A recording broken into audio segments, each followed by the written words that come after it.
Today I have my diabestie with us, Alyssa in Florida, who I've never met in person. I feel like the best intro to today's episode would be how did we meet? I'll let you tell your version.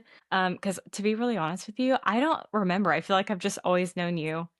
But No, I think what do it, you it it was remember? it was through social media. I think when I moved to Tampa Bay, I've always lived in Florida, but when I moved to the Tampa Bay area, I feel like my type 1 diabetes community on social media was so small and I like didn't really have one. And then I just started like following people on TikTok and Instagram and your profile came up and I just followed you and amongst like other women and it just kind of like trickled from there, but not a lot of people, especially women, were following me back, which for me, it's not really about the following. It's more just like I kind of want friends to like talk to. Yeah, And you just stuck. And I think eventually you did follow me back. I don't remember like the timeline. It really doesn't matter, but you eventually followed me back. And then we just kept talking like here and there. We'd comment. And then we started DMing and then we got close and I think we gave each other our phone numbers and then we were texting and the rest is history and now we're here and it's I just been great. know. It's crazy because I'm like, what year even was that? It was before Mike because you were in that whole like you got to see that from the very start. So it was before 2023 at the very least, which is Yeah, crazy. I moved and I had no friends and I just remember that era really like fast in my head. As far as social media goes, I remember following everyone pretty quickly and going to social media right away with the type 1 diabetes world. And yeah, you were one of the first people I followed. I don't know if we met right away like on social media. Like again, I don't know if you followed me right away, but it was definitely like maybe 2021 or 2022. Crazy. Life's a blur. I didn't start following the type 1 community or people in the type 1 community until around 2019, which is so wild because both of us have had type 1 diabetes forever. So I definitely want to hear like how that went for you. But for me, I honestly, I'm like racking my brain. I cannot remember how or why, but I just didn't know about the type 1 diabetes community on social media, which is wild to me to think because everything is on social media. But I feel like around that time, especially 2020, social media blew up even more for Mhm. everybody. But I found the community and I was like, whoa, there's like all these people out here that know exactly how I feel. What have I been doing? And that's when I kind of switched up my like how my presence was, I guess, on social media or how I wanted to bring my energy or whatever. I just started sharing more about type 1 diabetes. But anyways, how did that happen for you? I feel the same way. I feel like COVID hit. I wasn't working during COVID. Like I had a job, but like they were just paying me and due to my type 1 diabetes, I got to stay home, which I guess was beneficial and I just kind of worked out. I worked out outside. I was running, but I think going into it, again, I moved. I was living in South Florida, like the Fort Lauderdale area, and we had to move and my dad was like, "Yeah, like it's getting expensive over here, so we're going to move to like the Tampa Bay area." And I'm like, who lives there? Who lives in Tampa? Looking back at it, it was probably one of the best moves I feel like that ever happened to me. But yeah, I moved with my parents. I've always lived at home. And so I lived with my mom and dad and my siblings, but moving to Tampa, it was just the three of us and my other siblings went their separate ways and whatnot. But we moved after COVID and I really didn't take care of myself at all with my type 1 diabetes growing up, so that was not so great. But moving to the Tampa area in my early 20s, it was kind of like my mom would tell me, listen, like, I love you, but kind of like get your stuff together because this is not it, girl. Like, you need to just get it together because I'm not really not going to parent you anymore. I was already an adult. I was 21. She's like, I'm not doing it anymore. And I was like, okay. So she's like, you kind of Gotta like have figure it to, out. yeah, like figure it out because I feel like my parents have always been on top of me and I just never listened. So I got an endocrinologist and I had worn a Dexcom before in the past. I think I had worn it for a little bit. It ripped off one day on when I was on vacation with my friends and I never put it on again. Like Wow. it was bad. So the social media came in when I moved to Tampa, and I just was like, it was nice to like kind of have other people. And you came along amongst some other girls that I had met. So it was nice. I only have a couple of people I talk to closely, like you, but I follow a lot of girls, and it's just nice to have that. It really is. It's so awesome to just get to relate with other people and all the things. I feel like social media is a whole beast in itself, but specifically talking in the type 1 world, I don't know about you, but I feel like there's kind of like two sides of social media, specifically in the type 1 diabetes community. The side where I don't want to sugarcoat, but there's like almost this side where it's like everyone's relating to each other, like we're just talking with each other, we're going through the peaks and the valleys of life with type 1 diabetes.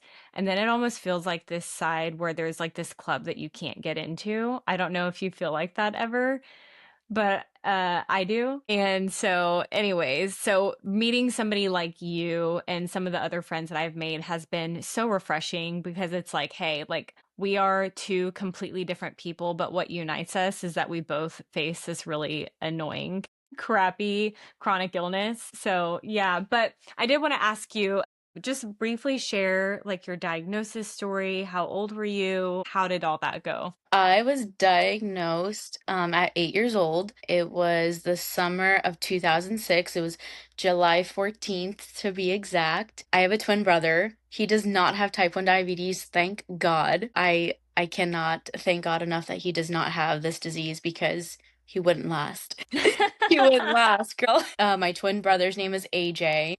And yeah, so AJ and I went to a doctor's appointment, like just a regular physical. My mom took us and we had our first family cruise ever. It was the first time I would ever be out of the country, ever on a cruise ship. You And guys love your cruises. yeah, we love cruises. And it was the first time we ever got to go on one. So like as kids.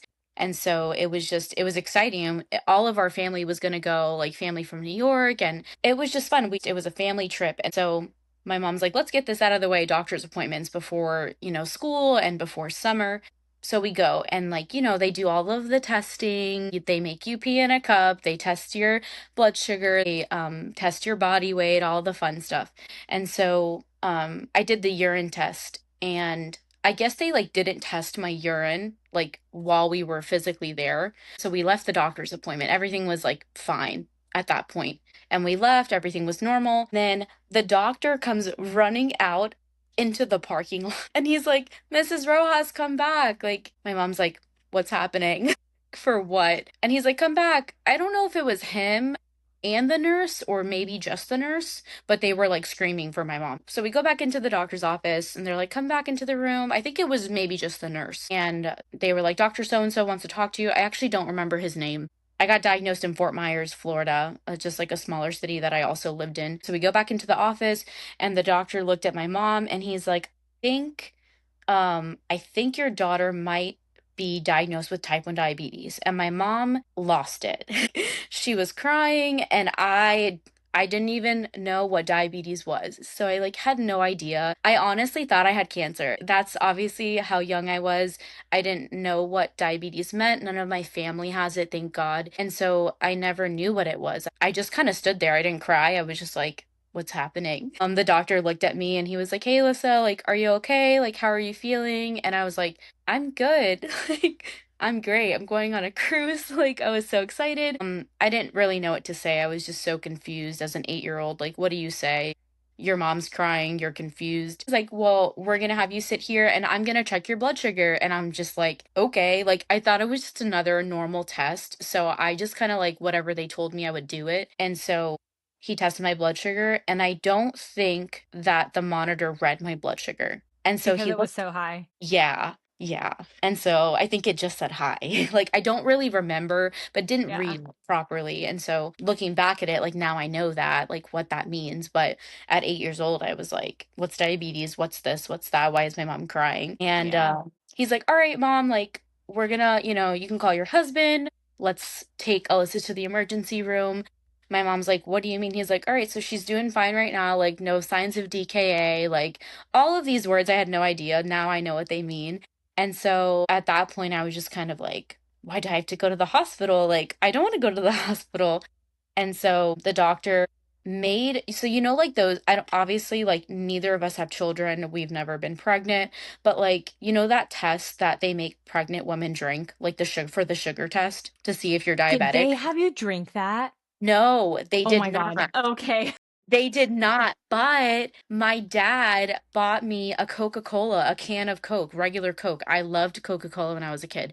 I only got to drink it for certain occasions, but my dad was like, "You're gonna drink this Coke, and we're gonna go to the hospital, and they're gonna take care of you." And I was like, "I get to drink Coca-Cola?" Looking back at it, Jen, I was like, my blood sugar was higher than a kite, and you made me drink Coke. They were basically testing to see if I was actually diagnosed with type 1 diabetes or if Hmm. it was like a flare up, like if it was something else, I guess. I had no symptoms. I was like normal. I looked like I I was do. gonna ask that. I Yeah. was, I was, there was nothing wrong. I mean, I looked like a normal kid. Like I was fine. I was breathing. I was fine. And then Yeah. I got to drink the Coke, the can of Coke. I was so excited. And I went to the hospital. They put me in the ICU. And sure enough, I was diagnosed with type 1, and I had all of these, monitors testing. And at that point, I just obviously became scared. And then I'm not a fan of hospitals. I have like white coat syndrome. I have a little bit of trauma from the hospitals and doctors and nurses. So growing up, I like didn't take care of myself. But that's really where my diabetes diagnosis story comes from. It really wasn't all that crazy like other people. And then, yeah, I spent 3 days in the ICU. They took care of me. They showed me how to prick my finger.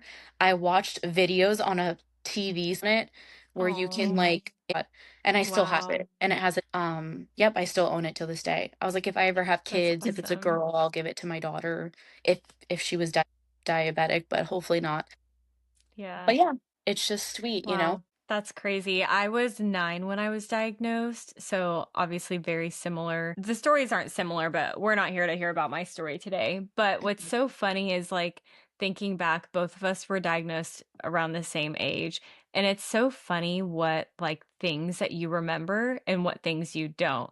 Like you remembered so vividly, like I got to drink a Coke. Like that's amazing. I just remember my mom crying. I was confused. And I think for any kid that's diagnosed at an age where they're like talking and whatever, they probably remember really random highlight points like that too. I just remember like the friend I made in the hospital room. I don't know how hospitals are everywhere today, but at the time in Oklahoma, every kid at Children's, like there was 2 kids in a hospital room. And this was an ICU too. Like this little girl had cancer and I had diabetes and I didn't know what diabetes was, but I did know what cancer was. And I'll never forget that little girl. I don't remember her name.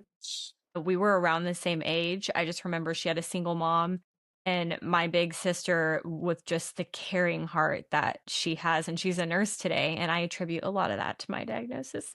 But my oh, sister would help that mom because she was a single mom. And my sister could tell when she needed a break and like would hold the little girl's hand when she needed to get IVs. And like the nurses were having such a hard time finding a vein because she was so brittle.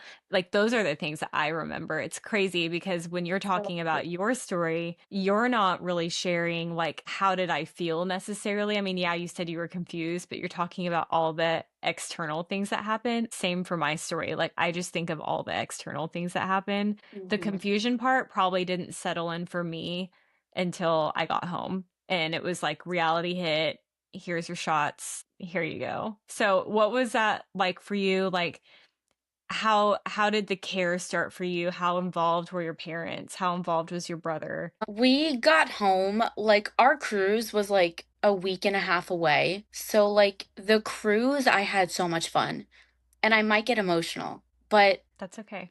I think the cruise, I had so much fun. And I think it started to click when my mom was like, I remember they had a hot fudge sundae like kids contest. It was like a contest and like like whoever ate the ice cream the fastest was the winner. And I love ice cream. That's my favorite treat. And I was like, Same. I want to be in the contest. My mom's like, "Well, we can't eat that." And my dad was like, "She can eat it. She's fine. She's going to take insulin. We're going to give her the insulin and she's going to eat that. It's going to be fine." And my mom's like, "She can't have that." And I was like, "Why? I can have whatever I want." My mom's like, maybe we shouldn't have that. I'm like, Okay, so that's where like the confusing parts came in. And that was like my first big trip. Like I'm out of the country. My parents are new diabetic parents. My dad was an EMT in New York. I was not alive at that time when he was an EMT. And I'm not saying my dad's like a doctor because he's not, but like he knows a little bit here and there. Like Hmm. you've been an EMT, you know how to take care of a person who is unwell, I would say. And so my dad, like, and he, I would say, is a little bit more calm than my mom. Sorry, mom. She worries a little bit more, I feel Yeah. like. So she's like, no, no, no. Like, and my dad's like, hold off. I think that's good balance in a marriage. I love them. But yeah, so that's where like confusion started to set in with the cruise, I would say. And I got to eat the ice cream. And then my blood sugar was super high later on, and I never felt it. You just didn't feel it. In the beginning of my diagnosis, I never felt anything. I never felt the high blood sugars. I never felt the low blood sugars. I felt normal all of the time. I didn't feel anything. It was actually crazy looking back at it, especially my lows. I never felt. I was probably more high than low. And then I started to become on the lower side often, and I never knew. And I never fainted, knock on wood. I never had my first coma was in my teenage years. See, and that's crazy that you even say that because I've never been in a coma before. Thank So God. talk about that. Yeah, oh my gosh, my first diabetic coma. It was at my house and I was just out. Like maybe some people wouldn't consider that a coma, but I do because you're out. You're gone. Like then you wake up and then you're just like alive again. I was in I think my freshman year of high school. I don't know if I was in 8th grade or freshman year, but I was at home and it was actually my first boyfriend I ever dated. It was actually his birthday weekend and we were supposed to go out during the day to like a water park, spend the day together with his family. His brother was dating one of my friends. They're older, but I was like really good friends with her. She stayed at my house. We're still friends till this day, her and I. She's the one who got my parents, and she's like, Alyssa's just not waking up. Like, I don't know. And then I woke up and I was like full of sweat. I actually have a picture of me and my parents were like, the picture is me like passed out and my parents are literally like taking care of me, like checking my blood sugar on the couch. It's printed out and it's on my parents' fridge. I don't live at home anymore, but it's on my parents' fridge. And Wow, that is I crazy. put it in a collage for one of my mom's birthdays, like of pictures of her for her birthday one year. And she's like, "Did you really put this photo in here?" I'm like, "Yes, because it just shows how great of a mom you are." Well, of course, we don't have kids, but now as an adult, my perspective has changed so much in regard to like how it must have been for our parents. Because as a kid, you're selfish. You're really just thinking about yourself and Oh yeah. why can I not do this? Why do I have to do this? If your mom does watch this, then hopefully she knows how much of an impact her nurturing and her care gave to you. And even those moments where she's like telling you you can't have something, that's likely because she was so terrified. Like, I think Oh of yeah. when I came home from the hospital, my mom had already cleaned out the kitchen. She had already cleaned out our house because, Same. like you and your Coke, that was me and Dr. Pepper. I loved Dr. Pepper and I was always thirsty drinking Dr. Pepper. Of course, I was thirsty because my blood sugar was high. Nobody knew that. But I came home, my mom cleaned everything out. And so for the longest time, my memories were of my mom not understanding, cleaning the kitchen out, depriving me of my favorite foods. She started making these like weird drinks and making me drink them. And The really, sugar-free drinks. no, even worse. I have an Asian mother. I mean, you have a cultural mom too, so I'm sure you have some stories, but my Korean mom would literally like a big pot boil different thing. I don't even know what, like different vegetables, and she would make me drink. Like she would then strain all the stuff out of it and just have the juice from it or the water from it, refrigerate it, and then once like the next day she would make me drink a glass of it every night, and it was horrible. And my dad, such a freaking trooper, didn't want me to have to go through it alone, so I'm telling you, he'd be drinking it and gagging. Like he would drink them with me, but I just thought like how cruel she was. But looking back now, I'm like, my mom was terrified. She wanted to figure out how to help her daughter, and there was not a lot of education around type 1 diabetes then. No. Honestly, we still have a long way to go, but we've come a lot further just with the world of social media and stuff. Mm. But I think like sharing stories like this can help other people and all the other type 1 moms that are on social media now sharing their kids' story can help other people because sometimes like your story, you didn't feel anything. So, what would have happened if you didn't have that physical before your vacation? What could have happened if you were on the cruise without getting a diagnosis? Like, God forbid something horrible could have happened. And that just shows like God's hand over everything. I Oh don't know yeah. how that all played out for like how your mom decided to make the appointment, but that was the total God thing. Like he had her make the appointment. It is so crazy because I look back, like, even like it's so crazy. You're like, oh, you remember this, this, and that. I feel like I remember my childhood so vividly. When I was 5 years old, I used to pee the bed. I used to pee the bed. I used to drink Mm, so much water. We weren't allowed to drink juice and soda and any of that unless it was like Sunday family dinner or social events like family dinner, birthdays, etc. Or a night out like with family, like pizza or something. We weren't allowed to have that. So I didn't have a lot of sugar in my house. Anyway, I mean, I wasn't like eating organic foods and all that. We had like I live in a Spanish household, but we weren't allowed to drink the heavy sugars all the time. So we got like ice cream or cookies and stuff if you ate your dinner. That was a lot. If mhm. you didn't, you didn't get that. And so, but anyway, being 5 years old, I was in kindergarten and I remember going to the bathroom so often, like, but I was always drinking my water. So I'm thirsty, I'm thirsty. And then just going to the bathroom all of the time, looking back at that, and then living at home. Obviously, I remember waking up in the middle of the night, going to the bathroom, or not waking up and peeing the bed. Yeah. And then my grandma, she raised us, so it's like she would clean my sheets all of the time. And she's like, "Well, you have to like you're potty trained, you know how to go to the bathroom. Why didn't you wake up?" And I just never would wake up. Then I'd come home from school and I would sleep for hours.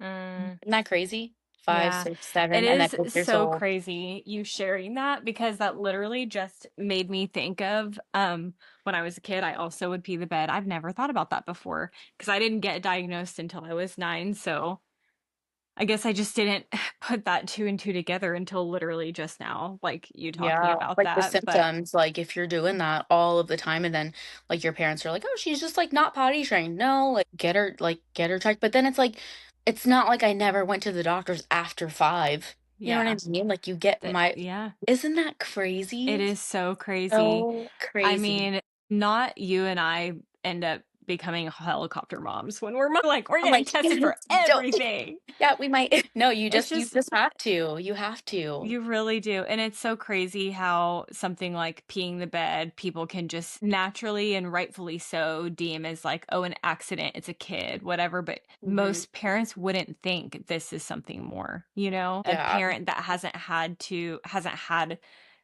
a type 1 child before or been around it, like they just deem it as like, oh, it's a kid that keeps peeing the bed.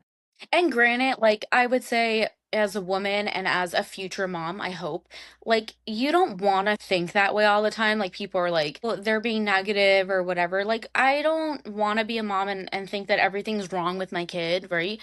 But at the same time, I'm also like very realistic and like let's just be real. Like come on. Like To just be cautious and like look into yeah, you have things. to. It's just it's important because you never know, but to each is their own. And Yeah. And if to not everything's WebMD everything, because, yeah, don't do that. that can be really scary. You live in Florida. You did mention like moving when you were little. Well, you moved again recently. Talk a little bit about that. And by the way, I don't think we've shared your age at all in here. So we can talk about your age, moving, and how all that's been, how it's been with managing diabetes, all of the things. I'm 27. She's old. Girl, get out of here. I just moved to Orlando, but I've lived with my mom and dad since I was 27 and up until recently. This month is 3 months since I lived in Orlando. I moved to Orlando, Florida because I got a new job. I have been working for the same company for the past 2.5 years, almost three. I got a new position. I'm in banking. I've been in banking for the past 7.5 years, so it's been a wild ride. I love it. I never thought I would be like in that career department, but I'm here. So I love what I do. I don't want to say it comes as easy. Like my new position it's a lot of work and I'm just happy like with all the growth that I've had and that I'll continue to have. So that's something that I'm super thankful for, like as far as the end of 2025 up until now. And honestly, it kind of just for me, I'm just like it's just has to go up. Like it can't go down. You know what I mean? Like everything is just looking up for me. The move was not something I planned on. I definitely Yeah, it prayed came out of for nowhere. When you told me, I was like, what? Wait, I know, what? I was like, I'm moving. And you're like, what? I think everyone felt that way. Like when I was telling my friends and family, they were just like, you're moving? Baby Alyssa's moving. I feel like everyone in my life is like, looks at me like, oh my gosh, like, she's a baby. She's independent, you guys. She's growing. Let her grow. It's been good. I'm happy. I think the first week was really hard for me moving because I've lived with my mom and dad since I was 27. So it's like, what do you do? And then my mom has always been the type of person where it's like, you can stay with me and it's, moving on your own, like that's crazy. Like not that she never wanted me to, but like She she was was okay with it. scared. Yeah, like Yeah. she was okay with it, but she was scared. She was just like, your diabetes, like obviously you need to take care of yourself, make sure whoever's around you, like all of the mom things, like with diabetes, like a diabetes mom, all of the things. I'm like, all right, girl, but she's not as bad as she used to be when she was younger, or when I was younger with diabetes, both of us. And so she definitely checks on me and vice versa. But let's be real, like I'm an adult, she's an adult. It works out. Our relationship has gotten way better. And I know that like they're both proud of me, both my mom and dad. So I think it's just kind of growth for both of us. And granted, I miss them, but I am definitely happy to be on my own. I Mhm. have roommates, so I don't really feel fully on my own, but in a sense I do. This is my time and it's just been great. Like work, the roommates, like the place that I live in, I couldn't be happier. And I'm just kind of doing my thing, just kind of riding along in Orlando. So it's been good, you Your know? roommates, they seem awesome. I know that, like, I'm pretty sure you texted it to me, a picture of the snacks that one of your roommates got you. So, what was that like? How did you tell your roommates about type 1 diabetes? Did they already know? And did they ask questions? And how has all of that been? I'm super straight up to the point with like everyone. I used to be so scared when I was younger to like open Hmm. up about my diabetes and kind of embarrassed as well when I was a kid and even in my teenage, even in my early 20s. So I kind of just told them I was like, "Listen, I'm a type 1 diabetic. If you ever see my medication, come to the door." That's me, because I used to get like my pump and all that stuff delivered. And then obviously I have all of my insulin in the fridge. So I told them, I'm like, yeah, I need like a separate place to put my insulin. And so I just told them, they were like, yeah, like whatever you need is totally fine. I also told them that like if they hear my pump go off or my Dexcom, like I kind of mimic the way that it sounds. I'm like, if you ever hear it, it's me. I'm like, that's me. It's also gone off like while I've been making dinner or if I've just been in the house with them, they're making dinner and I'm just like in the kitchen talking to them and it's gone off and they've like looked at me, they're like, "Are you okay?" And I'm like, "Yeah, I'm good. Just it's just randomly going off. It's just me." So just things like that. They took it well. I mean, again, they're older than me. They're probably around my parents' age, maybe a little bit older than that. So they definitely understand. One of my roommates, she has a daughter like around the same age as me. So I mean, she's not diabetic, but like she understands in the sense of like, she's like a mom. She gets it. And Yeah. she's like, whatever you may need. Actually, one day I was not waking up, but it had nothing to do with my diabetes. I just missed my alarm clock on my cell phone and I just was not waking up. So she opened my door and she's like, "Are you okay?" And I'm like, "Yeah, she's like, I heard your alarms, but it was my phone. It wasn't my Dexcom." So she was like, "I just wanted to make sure you were okay because it kept going off." And I was like, "Thank God, I would have been late to work."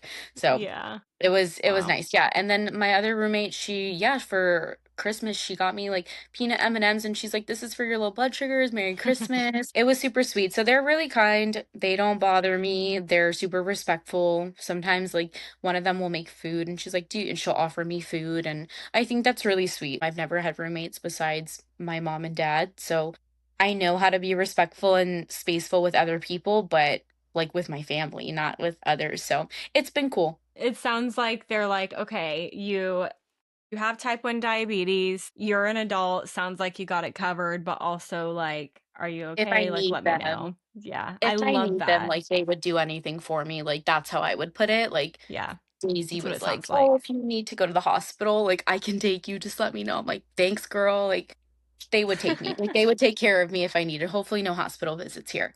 So, Yeah, no, definitely not. But speaking of hospital visits, if you are okay with sharing about this, which I think we talked about this before and you said you were. So you had a really scary incident last year. You're in your 20s. 20s are fun. You know, you say you're 27-year old. I'm 32, but I know I'm not old, so it's fine. I you're felt that not. way. I felt that way when I was 27. 26 and 27 were probably my hardest birthdays because I was like, wait, I'm like past the midway point of 25. What am I doing with my life? Why am I not married? Why don't I have kids? I definitely felt like that at 26 and 27. And then at 28, I was like, I'm just living my life. I'm rocking and rolling. And then I met Mike right before I turned 30. But anyways, you had a really scary incident last year and you were hanging out with your best friend. And I know maybe you were with other people, but anyways, you guys had a couple of drinks. Like, I don't even think, I mean, you may have gotten wild. Who cares? Whatever. I have stories for days. But alcohol and diabetes is a very interesting mix. So, talk about what happened that night. I actually went out. I was in Fort Myers. I went downtown with my best friend. My best friend, her name is Brianna. We've been best friends since I was 4. That's my girl. She's like my soul sister. She quite literally knows everything about me. And she used to live downtown. So we went out. Brianna doesn't drink, so it's kind of a plus for me. I think that's great. I think it's great if you don't drink. I think it's great if you do. Whatever works. I'm not judgy. So we went out with some friends, some of her friends and one of her cousins. And so we go out and I had a couple of drinks. I didn't have a ton. I definitely was not drunk, but probably a little tipsy. So we went out and alcohol does affect diabetes a lot. So annoying. And so for Yeah. me, I've learned so much in my 20s how to drink and manage diabetes. And I've learned that alcohol makes your blood sugar, depending on what you drink, it lowers it. And so I know Hmm. that. And so we were drinking. I had 2 dirty martinis. And so that for me is like, it's such a vague drink. It's like, okay, I know my blood sugar's going to drop. I know it will. So I had 2 of them. We were bar hopping. We were kind of just walking around the city. And then we ended up getting pizza. Pizza makes my blood sugar super high. My blood sugar was on the lower side, but for me, I was like, I know that that the pizza's gonna make my blood sugar spike tonight. But then little did I know that the alcohol was already in my body. I was like, I don't know if it's gonna lower it back down because the alcohol's in my system, Hmm. or like I didn't know what it was gonna do because it was already stable and like it had dropped me, but I'm like, like I don't know. At the time I ordered the pizza, I was stable. And so I get the pizza and then my blood sugar started going up. It was in the 200s. So I was like, I'm doing insulin for the pizza. That's Yep. it. Yeah. I take insulin for the pizza. Don't ask me how much I took because I don't know. I must have taken quite a bit of insulin for the pizza. I was probably scared. I was probably not thinking. And I was like, oh, my blood sugar is going to be 400, 500 tonight because of pizza, because I'm psychotic. I don't know what I was thinking, girl. We get back to her apartment, just me and Brianna. I took a shower. She's like, yeah, you can go first, whatever. And I was like, okay. So I took a shower. I was fine. My blood sugar actually somehow, some way dropped back to normal. It started to go low. So I was like, oh, wow, the alcohol really did it. Like, I'm really going low. I had so much insulin in my body probably that I didn't realize. I don't think I was on an insulin pump yet. Yeah, I definitely wasn't. I was taking Yeah, you were shots. still MDI. Yeah. Took a shower, I got dressed. I had apple juice like on her coffee table. I grabbed the juice box. I did not open it. I laid down on her couch. I put the juice box on my chest and I went to bed. And I woke up and then the EMTs were there in my face. But I was out. I was in a coma probably for 11 minutes. Like not I think I was in the coma for like 10 or 11 minutes. I didn't know that though until I woke up. So that was Crazy. really hard. Yeah, I like woke up. They were in her apartment. Like she lives like on the 3rd floor. They moved her whole apartment around to get upstairs. I saw her face and she was like, because she knows how much I like don't do ambulances. I don't do hospitals. Like obviously I've been I've been to them so many times, but I'm like traumatized from them. The white coat syndrome is so real. I'm like, I don't want to see you guys. It Yeah, I was bad. wonder what was going through her head. So, like, you weren't waking up, and obviously she's been around since before your diagnosis. So, what did she do, and what led to her calling 911? She couldn't find my glucagon. I had one, but she couldn't find it. I typically will put it out, but I didn't. And she told me, she's like, I tried to find it, but I couldn't. I felt like a crap friend for not putting it out. She told me she went through my backpack, but she couldn't find it. But she's like, I'm sorry. And I was like, it's fine. But it's not her fault. Like, She I was should probably have. going through so much like She didn't like, mental turmoil. yeah. Yeah. She's like, you weren't waking up. She's like, I could hear you. Your breath was like small. I could like hear the breathing, but it was not really there. It was so faint. So then I just called 911. I was like, "Did you call my mom first?" She goes, "No, I just dialed 911 because your Smart mom." friend. Good Yeah, friend. she's great. She's so awesome. Yeah. She felt Yeah. so bad. She was crying. She was like, we were like in the elevator. I was like in the, in the whatever. I was like already with the EMTs and she was there with me. And I'm like looking around. I was freaking out and Brianna was crying. She's like, I'm so sorry. Like, and I was like, it's fine. Like I was crying and then I would stop crying. Like, I feel like I'm all over the place when I'm low. And then when you wake Yeah. up from a coma, you're just 100%. like, you're all over the place. But like the one of the nurses that was like there, the EMTs, she was like asking me all, they ask you like all the questions to make sure you're okay. And like Mhm. they're like, oh, like, do you know what day it is? Do you know who our president is? Blah blah blah. And like I started answering the questions. She's like, wow, you're doing so well. Like she's like, do you know what city you're in? I was like, I'm in Fort Myers. Oh And my then gosh. Brianna's like, wow, like you got all the questions right. And then I don't know, I was like, obviously, when you're low, like you can be silly. I always say that being low for me is like the epitome of being drunk. So it can be It really bad. literally is. It It's the really, epitome really of being drunk. is. So I mean, people get you like can get a weird DUI for driving with low blood sugar as a for type 1 sure. diabetic. So Very scary. there's a literal reason for that because you are not making like like you're just not thinking. You're not making straightforward decisions. So yeah, I think, man, alcohol is a whole thing with type 1 diabetics, and you absolutely can drink. You just have to like have the right people around you, which you 1000% did, thank God. Yeah.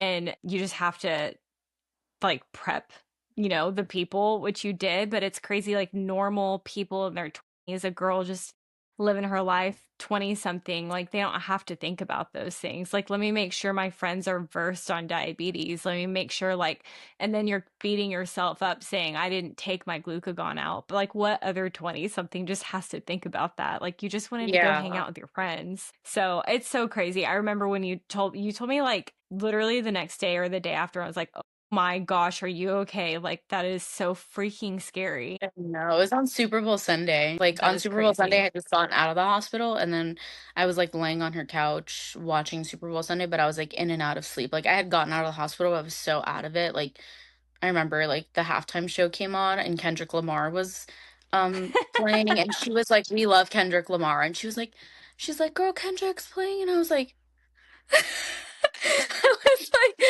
You're I'm like, oh, watching you cool, kind of. great. But she like made me dinner. Her dad came over. Her family is like my second family. And so her dad's like, are you still sleeping? And like my best friend's like, can you leave her alone? She's like was in the hospital. But they've known me since I was little. Like they were there for me when I got diagnosed. Like I got diagnosed Hmm. and her mom and dad were like flipped out, just like again, like they're like my parents. And her dad was Yeah. like, well, you can't again, like you can't have this, or hey, you're not going to order this because that's too much sugar. And I was like, okay. And like with them, I never like fought, like because they Yeah. were like my second parents. So I was like, yes, sir. And like he's like, I love you. Like just that's just because I love you. And I'm like, but then it was my parents and I would just like throw a tantrum. But with them, I 100%. never I mean, did. I just like they that's care how it about me. goes. A couple of things as we close. I would definitely want to ask you this. Like, what would you tell another T1D in their 20s? They're single, so they're out there dating. They're obviously navigating a chronic illness 24/7 in a brand new city, making new friends at a new job. What would you tell that girl? I definitely would say continue living your life. I definitely would also say it's important to be honest not only with yourself, but with others. Like, it's so important to just really just tell others right off. off the bat. Like, especially like if you're talking to a guy, like I just think it's important to tell them. I mean, whether your device is showing on your arm or leg or not, I would just be like, hey, like maybe before you go on the date or before like maybe you talk before that or, whatever the case is, I just think it's nice to mention it. Maybe some people get nervous, I think, and Hmm. that's normal to like mention it or they don't know how to throw it in the conversation. I just think just say it. I went on a date actually and I didn't mention it at all during the conversation. And then when we met up for the date, I was like, "Hey, by the way, I just want to let you know I'm a type 1 diabetic." And he's like, "Thank you for telling me. I appreciate that. It's important to like know that. I just think it's important to like tell people in case they like pass out or something." He's like, Yeah. "Hopefully that doesn't happen." I'm like, "It's not. That typically doesn't happen. But if it does, it's important that you know. Yeah. And if I do, just call 911. That's it. It's important for you to do that." That's what I say, especially for someone who doesn't know you. Like, what if something bad happens? Like, I think it's just important for someone to call 911. Don't call my friend, don't call my mom, call 911. And that's Yeah. it. And at least I told you I'm a type 1 diabetic. God forbid something happens, at least you know. And Hmm. then later on, you get to know them, and then you can talk more about it and carry the rest of that 100%. conversation in. And that's it. That's I how I feel. 100% agree. I think that was the hardest thing, growing up as a kid and then into your teen years and then into your 20s with type 1 diabetes. Because I think both of us are very similar in that. And like in my teen years, I was so embarrassed. Number one, because the world was so miseducated. I was so sick of hearing people say what I couldn't eat, what I couldn't do with my body. And so anyways, that translated to just like not really saying much. I was telling Mike this the other day, like I was so dramatic whenever I was dating somebody or like talking to a boy when I was, teenager. It would be this huge thing. I'd be like so anxiety ridden and be like, okay, I think today's the day I'm going to tell him. And I just like I look back at that and then into my early 20s, I felt that same way. And somewhere along the lines, the more that I got to know myself, the more that I loved myself, the more I got to know God and his character, all of that really went into each other. But then I started dating, and it's exactly what you said. Like, I just tell them. It's literally not that big of a deal. And guess what? If it is a big deal for the other person, then you dodged a bullet. And Yeah, the they're not other for you. person has full permission to feel however they feel about it. And that's why I Mhm. think it's important. First date, they say like there are those conversations or not first date conversations. A chronic illness is a first date conversation because don't Oh, a thousand waste percent. their time or your time if that's not something that they want to do. It really is like both ways. Like, yeah, if somebody decides to bow out, like does that hurt the type 1? For sure, but at the same time, like you just saved yourself so much more heartache like For later, sure. and you're saving yourself from being with a man that doesn't take care of you very well. And like Mike was full-fledged invested from the beginning. He had not a clue. And an episode that's going to air before this one, he talked about what he knew about diabetes before me, and it was what the whole world does. Like, I think it means you can or can't eat something. There's a good kind. I don't really know anything about it. And he took the initiative to learn and to ask me questions. And so, anyways, yeah, you got to rip that band-aid off immediately. You just do. There's really no going around it, I went honestly. low on that date, like the That's date so that I funny. mentioned. Yeah, I went low. He gave me snacks. He's like, I have snacks. I'm like, great, let's get You're like, them. yes, give them to me now, like Give me shoving the your snacks, face. buddy. And Yeah. yeah, that didn't go anywhere, but at least I got snacks. At least you got snacks. Hey, just feed me and I'm happy. We're here for the snacks, bud. Literally always. I'm such a snacks girl. That's, love my sugar, my sweets. Sugar coated, like, I'm excited for you to be in this new town and this new season. I mean, you've made it past the crucial part, and that's everything the first 90 days. So yes. you're just like getting your footing and dating world. I'll be excited to hear all your stories because it's so fun. And I can't wait Yes, I'll till you keep you meet somebody posted. amazing. Yeah. And when that day comes, it's going to be amazing. And hopefully I get to meet you in person before then. I know that's something we always keep saying, but I'm like, well, if you happen to meet someone before we meet in person, you guys get married, guess your wedding's going to be the first place I meet you in person. You're coming to my wedding, that's for sure. That'd be cool. That'd be Well, I fun, love right? you and thank you so much for coming on. Of course. Thank you for having me. I love you.